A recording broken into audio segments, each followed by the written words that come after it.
जी, तो this is the second part of balance of payment. तो पिछले जो हमारे पास जो लेक्चर था उसमें हमने देखा था कि बैलेंस ऑफ पेमेंट होता क्या है।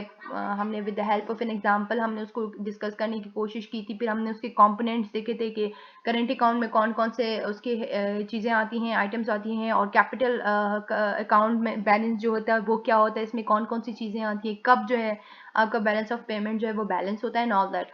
सो मूविंग ऑन, हम आज इस सेकंड पार्ट में देखेंगे कि अगर तो आपका बैलेंस ऑफ पेमेंट जो है वो इम्बैलेंस होता है तो उसको हम कैसे ठीक कर सकते हैं, ऐसे कौन से मेजर्स ले सकते हैं जिनकी वजह से वी विल ट्राई कि हमारा बैलेंस ऑफ पेमेंट जो है वो थोड़ा सा स्टेबल हो, थोड़ा सा इम्प्रूव हो पिछले साल से, या गवर्नमेंट को कौन कौन से स्टेप्स उठाने चाहिए। ठीक है, उसमें दो हमारे पास मेजर्स है। एक को हम कहते हैं मॉनिटरी मेजर्स, दूसरे को हम कहते हैं नॉन मॉनिटरी मेजर्स।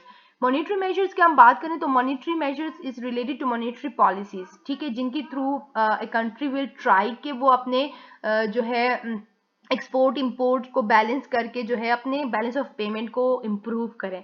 अब फॉर एग्जांपल मॉनिटरी मेजर्स में एक मेजर हमारे पास डिफ्लेशन हो सकता है।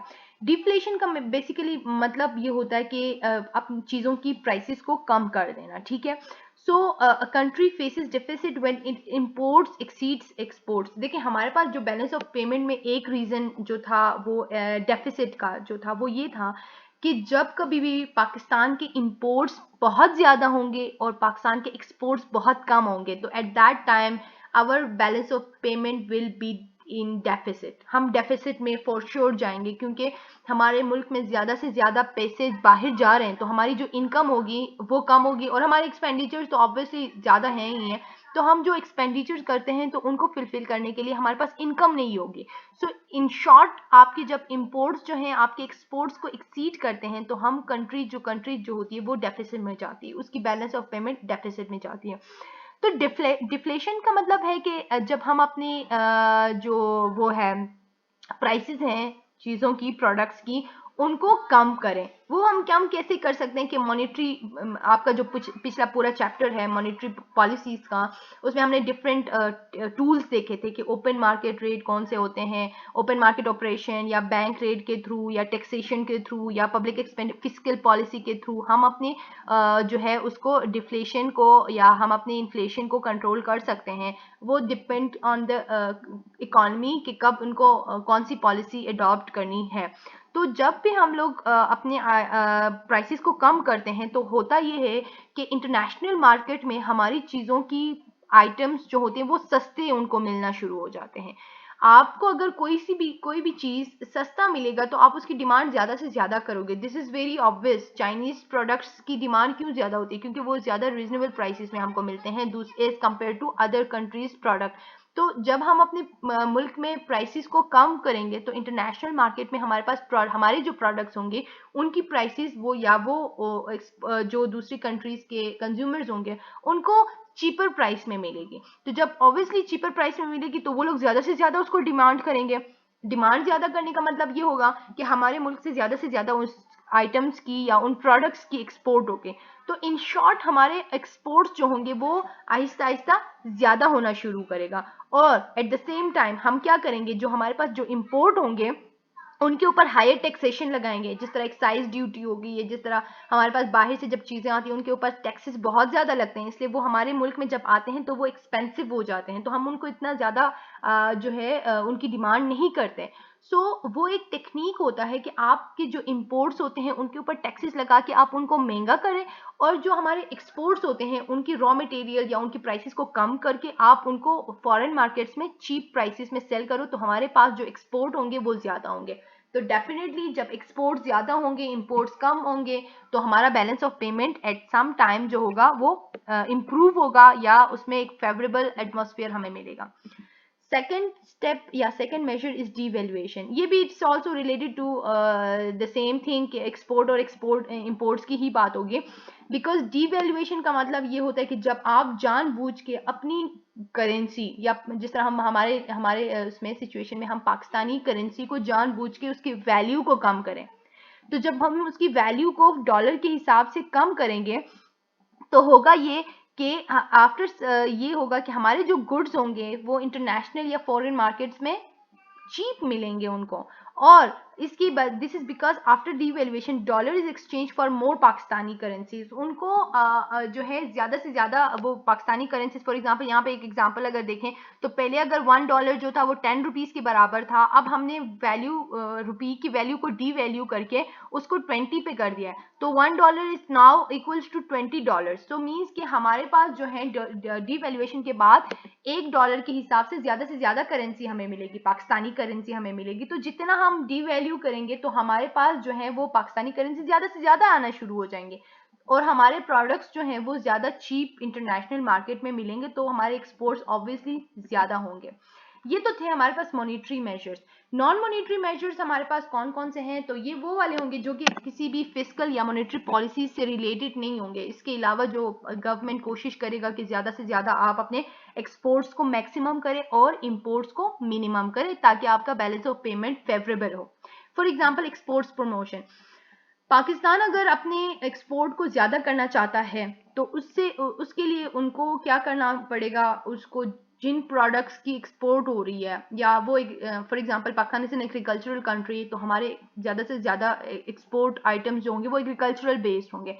तो गवर्नमेंट ये कोशिश करेगी कि वो ज़्यादा से ज़्यादा उस सेक्टर को टैक्स कंसेशन दे दें या उनको सब्सिडीज दे दें या उनको कोई सब्सटीट्यूट्स दे दें या उनको कोई इंसेंटिव ऐसे दे दे या उनको कोई फाइनेंशियल हेल्प करे ताकि वो क्या करें, ज़्यादा से ज़्यादा आउटपुट उनकी प्रोड्यूस हो। जब ज़्यादा से ज़्यादा आउटपुट होगी तो मीन्स कि वो लोग ज़्यादा से ज़्यादा एक्सपोर्ट कर सकते हैं।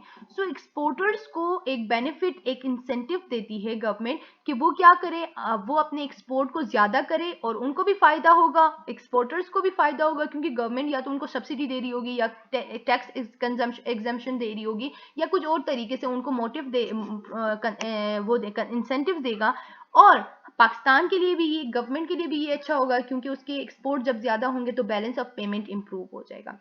आप अगर अपने एक्सपोर्ट को ज़्यादा करना चाहते हैं तो इंटरनेशनल मार्केट्स में एग्जीबिशंस रखें, ठीक है, उनको प्रमोट करें जिस तरह होते हैं ट्रेड फेयर्स होते हैं या इस तरह डिफरेंट एग्जीबिशंस रखते हैं, या आप थ्रू डिप्लोमेटिकली आप दूसरे किसी कंट्री को मोटिवेट करें कि वो आपके साथ टैक्स ट्रेड करें, आपकी चीज़ों को बाई करें।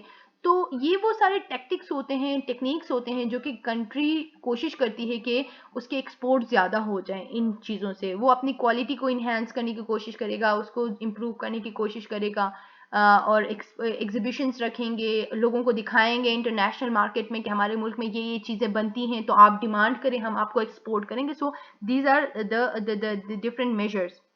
नेक्स्ट हमारे पास कोटा सिस्टम है। कोटा सिस्टम का सिंपल मतलब ये होगा, अगर मैं आपको बताऊं कि फॉर एग्जांपल आप जो हैं लेट्स सपोज इस साल जो है हमने इंटरनेशनल जो फॉरेन प्रोडक्ट्स जो कंप्यूटर है, एज एन एग्जांपल मैं आपको दे रही हूँ कि हम लोग सिर्फ और सिर्फ 1000 लैपटॉप ही इंपोर्ट कर सकते हैं। इंपोर्ट की मैं बात कर रही हूँ कि हमने एक लिमिट रखनी है इंपोर्ट्स के ऊपर कि उससे ज़्यादा अगर हमने इंपोर्ट किया तो हमारे ऊपर टैक्सेस ज़्यादा लगेंगे या हमें उस चीज़ की इजाज़त ही नहीं होगी कि हम एक मैक्सिमम क्वांटिटी से ऊपर इंपोर्ट करें। अगर गवर्नमेंट ने कहा है कि आपने 10,000 जो है लैपटॉप्स इंपोर्ट कर सकते हैं, ये आपकी लिमिट है, इतना कोटा है, तो आप उससे ज़्यादा इंपोर्ट नहीं कर सकते। तो इससे ये होगा कि हम अपने इंपोर्ट्स को रिस्ट्रिक्ट करने की कोशिश करेंगे। तो जितना हम इंपोर्ट को रिस्ट्रिक्ट करने की कोशिश करेंगे तो हमारा बैलेंस ऑफ पेमेंट भी इम्प्रूव्ड होगा क्योंकि इंपोर्ट्स की वजह से आपका बैलेंस ऑफ पेमेंट हमेशा टेढ़ा हो जाता है या वो फेवरेबल नहीं रहता। ठीक है, नेक्स्ट इज टेरिफ। देखिए कोटा और टेरिफ में डिफरेंस मेजरली यही है कि कोटा में आपके पास क्वांटिटी के ऊपर आप रिस्ट्रिक्शन लगाते हो, ठीक है, कि इतनी क्वांटिटी से ऊपर आप नहीं जा सकते, जबकि tariffs are basically it's a kind of taxes. आप इंपोर्ट के ऊपर, आप बाहर फॉर एग्जांपल आप गाड़ियों के ऊपर इतना % टैक्स लगाते हो, कॉस्मेटिक्स के ऊपर आप टैक्स लगाते हो। वो टैक्स से होगा क्या कि जो कंज्यूमर होगा वो डिस्करेज होंगे। अगर वो पहले 100 रुपए पे या पहले 1000 पे उनको एक पैलेट मिलता था मेकअप का या उसके आई शेडोज के, अब वो टैक्स लगाने के बाद उनको वो 1500 या 2000 तक वो मिलेगा, तो वो डिस्करेज हो जाएगा वो प्रोडक्ट, तो वो दूसरे अपने लोकल प्रोडक्ट्स की तरफ जाना शुरू हो जाएगा। सो डिमांड जब उनकी कम होगी तो ऑब्वियसली इंपोर्ट ही नहीं करेंगे, तो टैरिफ से आप अपने लोकल कंज्यूमर्स या आप अपने जो कंज्यूमर्स होते हैं उनको डिस्करेज करते हो, तो ये उनकी प्राइसेस जब ज़्यादा हो जाएंगे तो वो डिमांड ही नहीं करेंगे, ठीक है। सो ये आपका टैरिफ और कोटा के ज़रिए आप अपने इंपोर्ट को, जो ये दोनों इंपोर्ट को मिनिमम रखते हैं और पहला वाला एक्सपोर्ट प्रमोशन वो आपके एक्सपोर्ट को मैक्सिमम रखता है, तो इन दोनों से फ़ायदा ये होगा कि आपका बैलेंस ऑफ पेमेंट जो है वो स्टेबल हो जाएगा। अच्छा, इससे एक लास्ट टॉपिक जो है related to balance of payment is balance of trade. again it's also the difference between the current countries imports and export। Basically जब आप देखते हो कि एक्सपोर्ट माइनस इंपोर्ट, तो वो आपके पास बैलेंस ऑफ ट्रेड आ जाता है, या तो ये सरप्लस में होगा या तो ये हमारे पास डेफिसिट में जाएगा, ठीक है। डेबिट आइटम्स इंक्लूड, डेबिट में मीन्स कि वो है, sorry not surplus, deficit. Deficit जब होगा तब हमारे पास imports, foreign aid, domestic spending, ये वो तमाम चीजें जिनसे आपके मुल्क से पैसा जा रहा है। क्रेडिट आइटम इंक्लूड्स कि जिनसे आपके मुल्क में पैसा, डोमेस्टिक इकोनॉमी में पैसा आ रहा है। So when exports are greater than imports, balance of trade is favourable. देखिए यहाँ पे हमने फेवरेबल और अनफेवरेबल की बात की है कि फेवरेबल कब होगा, जब हमारे एक्सपोर्ट्स ज्यादा होंगे, इंपोर्ट्स कम होंगे। जब हमारे इंपोर्ट्स ज्यादा होंगे, एक्सपोर्ट्स कम होंगे, वो अनफेवरेबल होगा। जब फेवरेबल होगा इट मीन्स कि क्रेडिट है, जब क्रेडिट है इट मीन्स कि बैलेंस ऑफ पेमेंट जो है वो पॉजिटिव है। जब एक बैलेंस ऑफ ट्रेड जो है वो अनफेवरेबल है इट मीन्स कि वो डेबिट है, डेबिट है तो मीन्स वो लॉस है, लॉस है तो वो मीन्स कि बैलेंस ऑफ ट्रेड जो है वो आपका नेगेटिव में जाता है। सो आई होप कि आपको ये वाला टॉपिक जो है वो क्लियर होगा। अगर इससे रिलेटेड कोई भी और क्यूरीज या क्वेश्चन है, so you can also text में, या आप मुझसे पूछ सकते हैं, इनबॉक्स कर सकते हैं, कमेंट में लिख सकते हैं, ठीक है। तो इंशाल्लाह आप लोगों को, आई होप कि आप लोगों को ये वाला चैप्टर जो है इसकी अच्छे से समझ आ गई होगी। So thank you so much, अल्लाह हाफिज़।